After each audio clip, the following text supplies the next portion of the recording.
Hello friends, എല്ലാവർക്കും good morning. അപ്പോൾ പത്തരമാറ്റിൻ്റെ ഇന്നത്തെ സൂപ്പർ ഹിറ്റ് വിശേഷത്തിലേക്ക് എല്ലാവർക്കും സ്വാഗതം. അങ്ങനെ നമ്മുടെ നന്ദുവിനോട് ഈ നവീൻ്റെ മനസ്സിലുള്ള ആ ഒരു ഇഷ്ടം തുറന്നു പറയുകയാണ്. നന്ദു തന്നെ എനിക്ക് അത്രയ്ക്ക് ഇഷ്ടപ്പെട്ടു പോയി, നോ എന്ന് പറയരുത്. എൻ്റെ അമ്മയും ഇപ്പോൾ ഇതിന് സമ്മതിച്ചിരിക്കുകയാണ്. പക്ഷെ താനാണ് ആ പെണ്ണെന്ന് ഞാൻ അമ്മയോട് പറഞ്ഞിട്ടില്ല. പിന്നെ ഏത് പെണ്ണായാലും കുഴപ്പമില്ല എന്ന് അമ്മ എന്നോട് ഇപ്പോൾ സമ്മതിച്ചിരിക്കുകയാണ്. അതുകൊണ്ടാണ് എൻ്റെ മനസ്സിലുള്ള പെണ്ണിനെ തൻ്റെ മുന്നിൽ ഞാൻ തുറന്നു കാട്ടിയത്. അതുകൊണ്ട് തന്നോ എന്ന് പറയാനായിട്ട് നിൽക്കരുത്. ഇനി തൻ്റെ വീട്ടുകാരും കൂടി ഒന്ന് സമ്മതിച്ചാൽ മാത്രം മതി എന്നൊക്കെ പറഞ്ഞുകൊണ്ട് ഈ നവീൻ അവിടെ നിന്ന് പോവുകയാണ്. നവീൻ അവിടെ നിന്ന് പോയി കഴിഞ്ഞപ്പോഴേക്ക് നന്ദു ആണെങ്കിൽ ആകെ ടെൻഷൻ. അപ്പോൾ എനിക്കും ഈ സത്യം അറിയാമെന്ന് നവീൻ നന്ദുവിനോട് പറഞ്ഞില്ല. ആ ഒരു ടെൻഷനും കൂടി കൂടി വരികയാണ്. എന്ത് ചെയ്യണമെന്ന് അറിയാൻ പാടാത്തൊരവസ്ഥ. അങ്ങനെ പിന്നീട് കാണിക്കുന്നത് നവീൻ നേരെ നന്ദുവിൻ്റെ വീട്ടിലേക്ക് എത്തിയിരിക്കുകയാണ്. അപ്പോൾ അച്ഛനും അമ്മയും നവീനെ കാണുകയാണ്. ആ നവീൻ മോനെ വാ, കയറി വാ മോനെ അകത്തേക്ക് എന്ന് പറഞ്ഞുകൊണ്ട് ക്ഷണിച്ച് അങ്ങോട്ട് ഇരുത്തുകയാണ്. അപ്പോൾ എന്താ മോനെ എന്നൊക്കെ ഇങ്ങനെ ചോദിച്ചു കഴിഞ്ഞപ്പോഴേക്കും അത് പിന്നെ ഞാനൊരു പ്രത്യേക കാര്യം പറയാൻ വേണ്ടിയാണ് വന്നതെന്നൊക്കെ പറയുകയാണ്. അപ്പോൾ ഇത് കേട്ട് കഴിഞ്ഞപ്പോഴേക്കും നമ്മുടെ ഗോവിന്ദനാണെങ്കിൽ നടക്കാൻ പാടാത്ത കാര്യങ്ങളാണ് മോനെ ഇവിടെ നടന്നത്. എന്ത് ചെയ്യാനാണ്, എല്ലാം വിധി. ആ സമയത്ത് അങ്ങനെ ഒരു ഇത് വരണ്ടായിരുന്നു. അങ്ങനെ ആയിരുന്നെങ്കിൽ ആ നിശ്ചയം മുടങ്ങില്ലായിരുന്നു. അതെ, എന്തിനാ നന്ദുവിനെ കുറ്റപ്പെടുത്തുന്നത്? അവൾ അവളുടെ കടമ ചെയ്തു. അവൾക്കൊരു കേസ് കിട്ടി. ആ കേസ് അവൾ കറക്റ്റായിട്ട് ചെയ്തു. അത്രേ മാത്രമേ ഉള്ളൂ. അപ്പോൾ പിന്നെ അവളെ കുറ്റപ്പെടുത്തിയിട്ട് കാര്യമുണ്ട് അങ്ങളെ എന്നൊക്കെ ചോദിക്കുമ്പോൾ നമ്മുടെ കനകം പറയാണ്, എന്നാലും ആ നിശ്ചയം കഴിഞ്ഞിട്ട് അവൾക്ക് ഫോൺ വിളിച്ച് പറഞ്ഞാൽ മതിയായിരുന്നല്ലോ. ആ നിശ്ചയം വരെ ഒന്ന് കാത്തു നിൽക്കാമായിരുന്നല്ലോ. അതൊന്നും ചെയ്തില്ല എന്നൊക്കെ പറയുമ്പോൾ നിങ്ങൾ പറയുന്നത് വളരെ മണ്ടത്തരമായ കാര്യമാണ്. ഞാനൊരു വക്കീലാണ്. ഇതിൻ്റെ കാര്യങ്ങളൊക്കെ കറക്റ്റായിട്ട് എനിക്ക് നന്നായിട്ട് തന്നെ അറിയാം. അപ്പോൾ നന്ദു ഇനിയിപ്പോൾ ആ നിശ്ചയം കഴിഞ്ഞിട്ടാണ് വിളിച്ചിരുന്നെങ്കിൽ ഒരുപക്ഷെ ആനന്ദപുരിക്കാരും അനിയൊക്കെ പോലീസ് സ്റ്റേഷനിൽ കയറി ഇറങ്ങേണ്ട ഒരു അവസ്ഥ വന്നാനായിരുന്നു. അതുകൊണ്ടാണ് നന്ദു ചെയ്തതിൽ ഒരു കുഴപ്പമില്ല. ഞാനേ അനാമികയുടെ അച്ഛനോടൊക്കെ പറഞ്ഞതാണ് ഈ നിശ്ചയം നടക്കട്ടെ, അതുവരെ നിങ്ങൾ ഈ നിശ്ചയത്തിൽ മുടക്കാനായിട്ട് നിൽക്കരുത്. കാരണം ആ നിശ്ചയം മുടങ്ങിക്കഴിഞ്ഞാൽ നിങ്ങൾക്ക് പൈസ ഒന്നും കിട്ടാനായിട്ട് പോകുന്നില്ല. നിശ്ചയം കഴിഞ്ഞ് കഴിഞ്ഞാൽ നിങ്ങൾക്കൊരു കേസും കൊടുക്കുകയും ചെയ്യാം. അവർ നിങ്ങൾക്ക് ചോദിക്കണ പൈസയും തരുമെന്നൊക്കെ ഞാൻ പറഞ്ഞതാ. പക്ഷേ എന്ത് ചെയ്യാനാ, ആ നിശ്ചയം അവർ തന്നെ മുടക്കി. അവരുടെ വിധി അവർ തന്നെ വിളിച്ചു വരുത്തി കൂട്ടി. അപ്പോൾ പിന്നെ നന്ദുവിനെ കുറ്റം പറഞ്ഞിട്ടൊന്നും കാര്യമില്ലല്ലോ അങ്കിളെ എന്നൊക്കെ ഞാൻ പറയുകയാണ്. അതൊക്കെ പോട്ടെ, ഞാനേ നിങ്ങളോടൊക്കെ ഒരു കാര്യം പറയാൻ വേണ്ടിയാണ് വന്നതെന്ന് പറയണം. എന്താ മോനെ എന്ന് ചോദിച്ചു കഴിഞ്ഞപ്പോഴേക്കും അത് ഒരു കല്യാണക്കാരിയാണ്, ഒരു കല്യാണാലോചന. ഇത് കഴിയുമ്പോൾ ഇവർക്ക് രണ്ടുപേർക്ക് സന്തോഷം തോന്നിക്കണം. അവസാനം അങ്ങനെ കല്യാണാലോചന വരെ എത്തിയല്ലേ, നന്നായി. കല്യാണാലോചന ഇനിയിപ്പോൾ അമ്മയ്ക്ക് മനസ്സിന് ചേർന്ന പെണ്ണൊക്കെ വന്ന് ചോദിച്ചപ്പോഴേക്കും ഇനിയിപ്പോൾ അമ്മ പറയുന്നത് നിൻ്റെ മനസ്സിന് ഇഷ്ടമുള്ള പെണ്ണിന് തന്നെ നീ കല്യാണം കഴിച്ചോ, കുഴപ്പമൊന്നുമില്ല. ഇനിയിപ്പോൾ ഞാനായിട്ട് എതിര് നിൽക്കുന്നൊന്നുമില്ല, നിനക്ക് ഇഷ്ടമുള്ള പെണ്ണിനെ കൊണ്ടുവന്നെന്നൊക്കെയാണ് അമ്മ പറഞ്ഞത്. ഇനിയിപ്പോൾ പെണ്ണിൻ്റെ വീട്ടുകാരും കൂടി ഒന്ന് സമ്മതിക്കണം, അത്രയും മാത്രമേ ഉള്ളൂ. ഇനി എന്തിനാ മോനെ വെച്ച് താമസിപ്പിക്കുന്നത്? ആ പെണ്ണിനോട് പോയി ഇഷ്ടം, പിന്നെ വീട്ടുകാരുടെ ഇഷ്ടം എന്നൊക്കെ പറയുക. അപ്പോൾ പിന്നെ കാര്യങ്ങളെല്ലാം എളുപ്പമായല്ലോ. മോൻ്റെയും കൂടി കല്യാണം കണ്ടു കഴിഞ്ഞാൽ സമാധാനമായി. ഇത് കേട്ട് കഴിഞ്ഞപ്പോഴേക്കും അത് പറയാൻ വേണ്ടി തന്നെയാണ് ഞാനിങ്ങോട്ട് വന്നത്. അപ്പം ഇത് കേട്ട് കഴിഞ്ഞപ്പോഴേക്കും ഇവർ രണ്ടുപേരും കൂടി ഇങ്ങനെ സ്തംഭിച്ചിങ്ങനെ നോക്കി നിൽക്കുകയാണ്. അപ്പോൾ അനി പറയാ, അതെ നവീൻ പറയാണ്, അതെ ഞാൻ ഇങ്ങോട്ട് വന്നത് ആ കാര്യം പറയാൻ വേണ്ടി തന്നെയാണ്. എൻ്റെ മനസ്സിലെ ആ പെണ്ണ് ഇവിടുത്തെ പെൺകുട്ടി തന്നെയാണ്. ഇത് കേട്ട് കഴിഞ്ഞപ്പോഴേക്കും ഇവരുണ്ടൊരു അന്തം വിട്ട് പോവുക. ഇതെന്തൊക്കെയാണ് പറയുന്നതെന്നൊക്കെ ആലോചിച്ച് നിൽക്കുകയാണ്. അതെ, എനിക്ക് എൻ്റെ മനസ്സിലുള്ള ആ ഒരു പെൺകുട്ടിയെ അത് നന്ദുവിനെ കല്യാണം കഴിക്കാനാണ് എനിക്ക് ആഗ്രഹം. പിന്നെ ഇത് നിങ്ങളോടും കൂടി പറയണമല്ലോ. നിങ്ങൾക്കും സമ്മതമാണെങ്കിൽ ഞാൻ നന്ദുവിനെ കല്യാണം കഴിക്കാം. എൻ്റെ അമ്മയ്ക്ക് ഇനി കുഴപ്പമൊന്നുമില്ല. എൻ്റെ അമ്മയുടെ കാര്യം നോക്കുകയും വേണ്ട. എൻ്റെ അമ്മയ്ക്ക് ഇതിന് യാതൊരു എതിർപ്പും ഇല്ല എന്നൊക്കെ അവിടെ പറയാം. ഇതൊക്കെ പറഞ്ഞു കഴിഞ്ഞ് ഞാൻ നന്ദുവിനെ കണ്ടിട്ടാണ് വരുന്നത്. അപ്പോൾ നന്ദുവിനോട് ഞാൻ കാര്യങ്ങളെല്ലാം സംസാരിച്ചായിരുന്നു. ഇത് കേട്ട് കഴിഞ്ഞപ്പോഴേക്കും എന്നിട്ട് നന്ദു എന്ത് പറഞ്ഞു?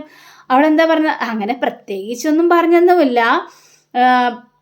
ഞാൻ വീട്ടിൽ വന്ന് സംസാരിക്കാം എന്നൊക്കെ പറഞ്ഞുകൊണ്ട് ഇങ്ങോട്ട് വരികയായിരുന്നു. ഇത് കേട്ടുകഴിഞ്ഞപ്പോഴേക്കും നിങ്ങൾക്ക് എന്തെങ്കിലും എതിർപ്പുണ്ടോ, എന്നെ മരുമകനായിട്ട് സ്വീകരിക്കാൻ നിങ്ങൾക്ക് എന്തെങ്കിലും എതിർപ്പുണ്ടോ എന്നൊക്കെ ചോദിക്കുക. ഇത് കേട്ടുകഴിഞ്ഞപ്പോഴേക്കും ഇവർക്കും എന്ത് പറയണമെന്ന് അറിയാൻ പാടില്ലാത്തൊരവസ്ഥ. അത്രയ്ക്കും വലിയൊരു ആലോചനയാണ് വന്നിരിക്കുന്നത്. നന്ദുവിൻ്റെയും നവീൻ്റെയും കല്യാണം കഴിഞ്ഞിട്ടുണ്ടെങ്കിൽ പിന്നെ അനിയനെക്കുറിച്ച് ഒന്നും പേടിക്കേണ്ട ആവശ്യമില്ലെന്ന് ഇവർക്ക് നന്നായിട്ട് തന്നെ അറിയാം. അങ്കിളെ ആൻറ്റി അപ്പോൾ പിന്നെ എൻ്റെ മനസ്സിലുള്ള കാര്യങ്ങളെല്ലാം പറഞ്ഞു. ഇനി നിങ്ങൾക്ക് സമ്മതമാണെങ്കിൽ ഞാൻ എൻ്റെ വീട്ടിൽ അറിയിക്കാം. എൻ്റെ അമ്മയും പിന്നെ അച്ഛൻ ഗൾഫിൽ നിന്ന് വരുന്നുണ്ട്. അച്ഛനും എല്ലാവരും കൂടി വന്ന് സംസാരിച്ചോളും. അച്ഛൻ പോകുന്നതിന് മുമ്പ് തന്നെ എൻ്റെ കല്യാണം നടത്തണമെന്ന് തന്നെയാണ് പറഞ്ഞിരിക്കുന്നത്. അപ്പോൾ പിന്നെ ഇത് വെച്ച് താമസിപ്പിക്കുന്നത് ശരിയല്ലല്ലോ. അതുകൊണ്ട് നേരിട്ട് തന്നെ ഞാൻ വന്ന കാര്യങ്ങളെല്ലാം അവതരിപ്പിച്ചത് ആൻറ്റി എന്ന് പറയാം. കഴിഞ്ഞപ്പോഴേക്കും മോനെ ഞങ്ങൾക്ക് എന്താ മോനെ കുഴപ്പം, നിന്നെപ്പോലൊരു മരുമകനെ കിട്ടുന്നത് അത് ഞങ്ങൾക്ക് വളരെയേറെ സന്തോഷം തന്നെ ഉള്ള കാര്യമാണ്. ഏതായാലും നന്ദുവിനെ ഒന്ന് വിളിക്കണം എന്നൊക്കെ പറയണം. ആ നന്ദുവിനെ വിളിച്ച് സംസാരിച്ചു, അതിന് പ്രശ്നമൊന്നുമില്ല. എങ്കിൽ പിന്നെ ഞാൻ ഇറങ്ങട്ടെ ആൻറ്റി, ഇത് പറയാൻ വേണ്ടിയാണ് ഞാൻ അങ്ങോട്ട് വന്നതെന്ന് പറഞ്ഞുകൊണ്ട് നവീൻ ഇറങ്ങി പോവാണ്. അപ്പോൾ നവീൻ ഇറങ്ങി പോയി കഴിഞ്ഞപ്പോഴേക്കും ഈ കനകം പറയണ, ഗോവിന്ദേട്ടൻ എനിക്ക് ഇപ്പോഴും വിശ്വസിക്കാനായിട്ട് പറ്റുന്നില്ല. എന്താ നവീൻ മോന്ന് പറഞ്ഞത്, നമ്മളുടെ മോൾക്ക് കിട്ടുന്നതിലും വെച്ച് ഏറ്റവും നല്ല ബന്ധമാണ് ഇപ്പോൾ കിട്ടാനായിട്ട് പോകുന്നത്. ഇതൊരിക്കലും തള്ളിക്കളയാനായിട്ട് പാടില്ല ഗോവിന്ദേട്ട. പക്ഷേ ദേ കനകം, അവരുടെ കുടുംബത്തോട്ടൊക്കെ നമ്മുടെ മോള് കയറി ചെല്ലാന്നൊക്കെ പറഞ്ഞു കഴിഞ്ഞിട്ടുണ്ടെങ്കിൽ നമുക്കത് സ്വപ്നം പോലും കാണാൻ പറ്റാത്തൊരവസ്ഥയാണല്ലോ. അതെ, എന്നാലും നവീൻ മോൻ വന്നല്ലേ നമ്മളോട് ഈ കാര്യങ്ങളെല്ലാം പറഞ്ഞത്. അപ്പോൾ പിന്നെ നമ്മൾ അതൊന്നും ആലോചിക്കാൻ നിൽക്കണ്ട. എത്രയും പെട്ടെന്ന് ഈ കല്യാണം നടത്താൻ പറ്റുമെങ്കിൽ നടത്തിയാൽ മാത്രം മതി. ഞാനേ നന്ദുവിനൊന്ന് വിളിക്കണ്ടേ, നന്ദു ഇവിടെ നിന്ന് പിണങ്ങിപ്പോയതല്ലേ എന്നൊക്കെ ചോദിച്ചപ്പോഴേക്കും ശരിയാ, ഇനിയിപ്പോൾ അവളോട് കുറച്ച് സോറി പറഞ്ഞാലും കുഴപ്പമില്ല, അവളൊന്ന് വിളിക്കുക, ഇങ്ങോട്ട് വരാനായിട്ട് പറ. അങ്ങനെ ഗോവിന്ദൻ്റെ ഫോണിൽ നിന്ന് വിളിക്കുക. അപ്പോൾ വിളിച്ചു കഴിഞ്ഞപ്പോഴേക്കും ഫോൺ എടുക്കുന്നില്ല. നന്ദു ഫോൺ എടുക്കുന്നില്ലല്ലോ കനകം. അവളെ ദേഷ്യം മാറിയിട്ടില്ല. എന്തൊരു കഷ്ടമാണ്. അവളെയാണെങ്കിൽ ദേഷ്യപ്പെട്ട് അയക്കണ്ടായിരുന്നു. അവളിപ്പോൾ ഫോൺ എടുക്കൂല, ഒന്നും എടുക്കൂല. അവളിപ്പോൾ സത്യങ്ങൾ അറിഞ്ഞിട്ടുണ്ടല്ലോ. നവീൻ മോൻ ഏതായാലും നന്ദുവിനെ പോയി കണ്ടിട്ടാണല്ലോ ഇങ്ങോട്ട് വന്നത്. സത്യങ്ങളെല്ലാം അറിഞ്ഞ് ഇനിയിപ്പോൾ അവളെ കൊണ്ട് എങ്ങനെയെങ്കിലും സമ്മതിപ്പിക്കണം. അതിനെ തുടർന്ന് പിന്നെ അനിയായിട്ടുള്ള ആ ഒരു ബന്ധം അവളെ ഉപേക്ഷിച്ചോളുമല്ലോ എന്നൊക്കെ ഇങ്ങനെ ഇവർ രണ്ടുപേരും കൂടി സംസാരിക്കുകയാണ്. അങ്ങനെ പിന്നീട് കാണിക്കുന്നത് നമ്മുടെ ആദർശ്. അപ്പോൾ ആദർശ് നേരെ മുകളിലേക്ക് കയറി വരിക. അപ്പോൾ ജലജ ഫോൺ വിളിക്കാനുള്ള വലിയ ധൃതിയിലാണ്. അപ്പോൾ ജലജയെ കണ്ടപ്പോൾ മുതൽ ഈ ആദർശിന് ഭയങ്കരമായിട്ട് അങ്ങോട്ട് ദേഷ്യം വരുന്നുണ്ട്. കാരണം അത്രയും വലിയ ചതിയാണല്ലോ ചെയ്തിരിക്കുന്നത് എന്നൊക്കെ. അപ്പോൾ മോനെ ആദർശേ, നീ വന്നായിരുന്നോ? ഏതായാലും നീ തിരിച്ചു വന്നതിലേ എല്ലാവർക്കും ഭയങ്കര സന്തോഷമുണ്ട്. ഇനി നീ കമ്പനിയിൽ ഉയരങ്ങളിലേക്ക് തന്നെ പോകുമല്ലോ മോനെ.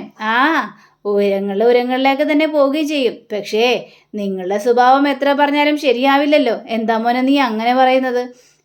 നിങ്ങൾ വലിയൊരു ചതിയല്ലേ ചെയ്തിരിക്കുന്നത്. എന്നിട്ട് ഈ കുടുംബത്തിൽ പറ്റിപ്പിടിച്ച് കയറാൻ വേണ്ടി നിങ്ങൾ പലരെയും ഇവിടെ നിന്ന് ഓടിച്ചു അല്ലേ എന്നൊക്കെ പറയാം. മോനെ നീ എന്തൊക്കെയോ മനസ്സിൽ വെച്ചാണല്ലോ മോനെ സംസാരിക്കുന്നത്. AM ജ്വല്ലറിലെ തകർത്ത് തരിപ്പണമാക്കണം. അതാണിപ്പോൾ വേണ്ടത്. അതിന് AM ജ്വല്ലറിയെ ഞാൻ തകർത്ത് തരിപ്പണമാക്കുമെന്ന് അപ്പച്ചിയോട് ആരാ പറഞ്ഞത്? അവർക്ക് വേണ്ടിയുള്ള എല്ലാ സഹായങ്ങളും ഞാനും ചെയ്തു കൊടുക്കും എന്നൊക്കെ കേട്ടുകഴിഞ്ഞപ്പോഴേക്കും മോനെ എന്തൊക്കെയാ പറയുന്നത്? മുത്തശ്ശൻ്റെ ഏറ്റവും വലിയ ശത്രുവാണ് ആ നാഗേന്ദ്രനൊക്കെ. പക്ഷേ എനിക്കങ്ങനെ തോന്നുന്നില്ല നാഗേന്ദ്രൻ ശത്രുവാണെന്ന്. ഇത് കഴിഞ്ഞപ്പോഴേക്കും എന്താ മോനെ നീ നാഗേന്ദ്രനെ കണ്ടായിരുന്നു? 2-3 തവണ ഞാൻ കണ്ടായിരുന്നു നാഗേന്ദ്രനെ. ഇത് കേട്ട ജലജ പേടിച്ചു പോവുകയാണ്. എന്നിട്ട് അയാൾ നിന്നോട് സംസാരിച്ചോ? എന്താ അയാൾ പറഞ്ഞത്? എന്തെങ്കിലും അയാൾ പറഞ്ഞോ?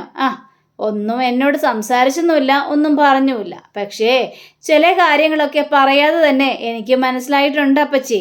അത് അപ്പച്ചിക്കും വഴിയെ മനസ്സിലാക്കുക തന്നെ ചെയ്യും. കൂടുതൽ ഷോ കാണിക്കാൻ നിൽക്കരുത് ഇവിടെ എന്നും പറഞ്ഞുകൊണ്ട് നമ്മുടെ ആദർശ് പോവുകയാണ്. അപ്പോൾ ആദർശ് പോയി കഴിഞ്ഞപ്പോഴേക്കും ജലജയ്ക്ക് കാര്യം മനസ്സിലായി. ആദർശ് എന്തോ അറിഞ്ഞിട്ടുണ്ട്, എന്തോ മനസ്സിൽ വെച്ചിട്ട് തന്നെയാണ് അവൻ തന്നോട് പെരുമാറിയെന്നൊക്കെ ജലജയ്ക്ക് നന്നായിട്ട് മനസ്സിലായിട്ടുണ്ട്. അങ്ങനെ നയനയാണ് കാണിക്കുന്നത്. അപ്പോൾ നയനയാണെങ്കിൽ സന്തോഷത്തിൽ മതിമറന്ന് നിൽക്കുക, ഭയങ്കര സന്തോഷം. അപ്പോഴാണ് ആദർശ് കയറി വരുന്നത്. അപ്പോൾ ആദർശ് നയനെ, ഇതെന്താ നയനെ ഇന്ന് ഭയങ്കര സന്തോഷത്തിലാണല്ലോ, എന്ത് പറ്റി? ആദർശേട്ടൻ പോയ കാര്യം എന്തായി? വല്ലതും പറഞ്ഞോ, വല്ലതും അറിഞ്ഞോ എന്നൊക്കെ ചോദിച്ചപ്പോഴേക്കും അതൊക്കെ ഞാൻ വഴിയെ പറയാം. പക്ഷേ ഇപ്പം നിന്റെ സന്തോഷത്തിനുള്ള കാരണമാണ് എനിക്കറിയേണ്ടത്. എന്താണ് നിന്റെ സന്തോഷത്തിനുള്ള കാരണം? ആദർശേട്ടാ, അതെ, എന്നെ അമ്മ വിളിച്ചായിരുന്നു. നവീൻ വന്ന് അമ്മയോട് ചില കാര്യങ്ങളെല്ലാം പറഞ്ഞു എന്ന്. ആ നവീൻ വക്കീലേ നന്ദുവിനെ ഇഷ്ടമാണെന്നും അവർ തമ്മിലുള്ള കല്യാണം നടത്തി കൊടുക്കുക എന്നൊക്കെയാണ് അമ്മയോട് സംസാരിച്ചത്. അമ്മയാണെങ്കിൽ ഇത് കേട്ടപാടി കേൾക്കാതെ അവിടെ എന്നെ വിളിച്ച് സന്തോഷം കൊണ്ട് മതിമറന്ന രീതിയിലാണ് സംസാരിച്ചത്. ഇത് കേട്ട ആദർശാണല്ലോ, ഇത് നല്ലൊരു ഗുഡ് ന്യൂസ് തന്നെയാണല്ലോ നയനെ. പക്ഷേ നവീൻ്റെ അമ്മയാ സൂക്ഷിക്കേണ്ടത്. നവീൻ്റെ അമ്മയ്ക്ക് തൻ്റെ ഇടികളായ പെൺകുട്ടികളെന്ന് ഇഷ്ടമല്ലല്ലോ. ആദർശേട്ടാ അതിലല്ലേ കിടക്കുന്നത്, തൻ്റെ അടികളായ പെൺകുട്ടികളെന്ന് ഇഷ്ടമല്ല. പക്ഷേ നവീനാണെങ്കിൽ ഒരു കല്യാണത്തിന് സമ്മതിക്കാത്തത് കൊണ്ട് നവീൻ്റെ മുന്നിൽ കീഴടങ്ങി. ഇനി തൻ്റെ അടിയായ പെൺകുട്ടിയായാലും കുഴപ്പമില്ല, കല്യാണത്തിന് ഞാൻ സമ്മതിച്ചിരിക്കുന്നു എന്നൊക്കെയാണ് പറഞ്ഞത്. പക്ഷേ പെൺകുട്ടി ആരാണെന്ന് പറഞ്ഞിട്ടില്ല. ഏതായാലും അമ്മക്ക് പിന്നെ എതിർപ്പൊന്നും ഉണ്ടാവുമെന്ന് എനിക്ക് തോന്നുന്നില്ല എന്നൊക്കെ ഇങ്ങനെ പറയാം. അതേ തന്നെ നല്ല കാര്യം, അതൊക്കെ ഇരിക്കട്ടെ ആദർശേട്ടാ. പോയ കാര്യം എന്തായി? പോയ കാര്യം എല്ലാം അറിഞ്ഞു, എല്ലാ സംഭവങ്ങളും അറിഞ്ഞു. ഇവിടെ ഏറ്റവും വലിയ ചതിയെത്തി ആരാണെന്നറിയാവോ?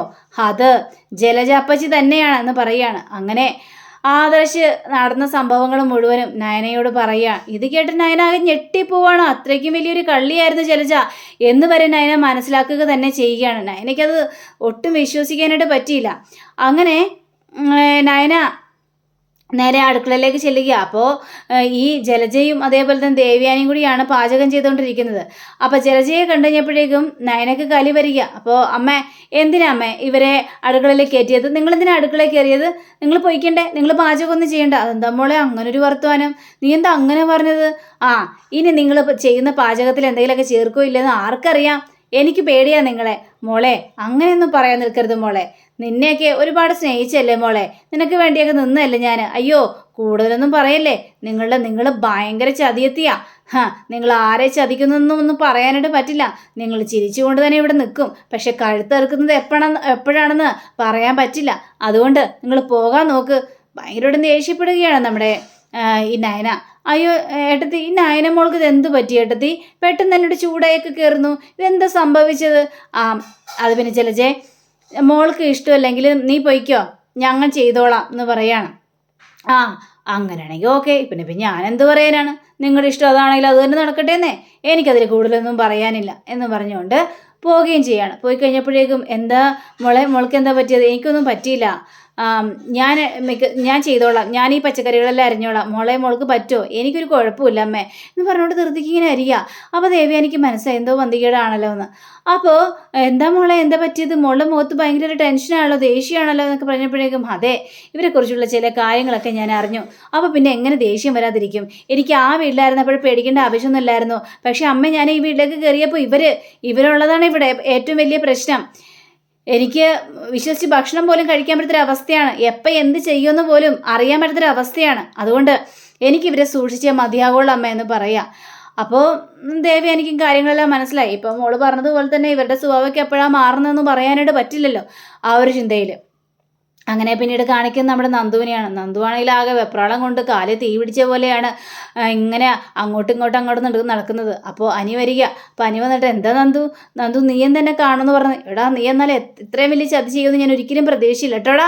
നീ സത്യങ്ങളെല്ലാം അറിഞ്ഞിട്ട് നീ എൻ്റെ ഫ്രണ്ട് അല്ലേടാ, എന്നിട്ട് നീ എന്താ എന്നോട് ആ കാര്യങ്ങളൊന്നും പറയാതിരുന്നത് എന്ന് ചോദിച്ചപ്പോഴേക്കും നമ്മൾ ഫ്രണ്ട് അല്ലല്ലോ, അതിലും മേലെ നമ്മൾ വളർന്നില്ലേ? ഇല്ല, നീ ഈ സത്യങ്ങളെല്ലാം അറിഞ്ഞു കഴിഞ്ഞപ്പോഴേക്കേ ഞാൻ ആ ബന്ധങ്ങളെല്ലാം തീർത്തു. ഇപ്പം നമ്മൾ വെറും ഫ്രണ്ട് മാത്രമുണ്ട്. ഇതെന്താ നീ ഇങ്ങനെ പറയുന്നത്? ഇതെനിക്ക് വല്ലാത്തൊരു ഷോക്കായി പോയിട്ടോ. നീ ഇങ്ങനെയൊന്നും സംസാരിക്കാൻ നിൽക്കരുത് നന്ദു എന്ന് പറയുമ്പോൾ പിന്നെ ഞാൻ എങ്ങനെയാണ് സംസാരിക്കേണ്ടത്?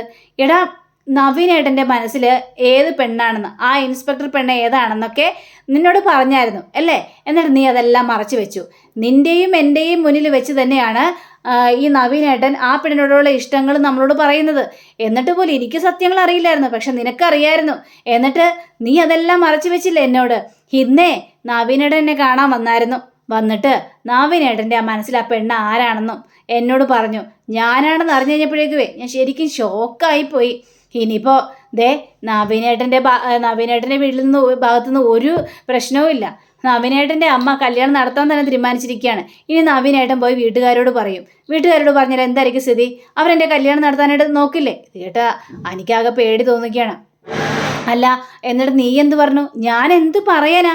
എന്നെ നവീനേട്ടൻ ഒരുപാട് സഹായിച്ചിട്ടുണ്ട്. എനിക്കെന്തെങ്കിലും പറയാൻ പറ്റുമോ? എൻ്റെ കുടുംബത്തിന് വേണ്ടിയും അനന്തപുരിക്കാർക്ക് വേണ്ടിയും ഒക്കെ സഹായിച്ചിട്ടുണ്ട്. നല്ലൊരു പയ്യനുമാണ്. എനിക്ക് എന്ത് പറയാനായിട്ട് പറ്റും? അല്ല വീട്ടുകാരോട് കല്യാണാലോചന സംസാരിച്ചു കഴിഞ്ഞിട്ടുണ്ടെങ്കിൽ നീ പറയണം നിനക്ക് ഈ കല്യാണത്തിന് സമ്മതമല്ല എന്ന്. ഇത് കേട്ടാൽ നമ്മുടെ നന്ദുവിൻ്റെ മനസ്സങ്ങോട്ട് മാറുകയാണ്. എനിക്ക് അങ്ങനെ ചിലപ്പോൾ പറയാനായിട്ടുള്ള പരിമിതികളുണ്ട്. ഇത് കേട്ട ആനി ഞെട്ടിപ്പോവുക. അപ്പോൾ അങ്ങനെയും കാണിച്ചുകൊണ്ടാണ് നമ്മുടെ ഇന്നത്തെ റിവ്യൂ ഇവിടെ അവസാനിച്ചിരിക്കുന്നത്.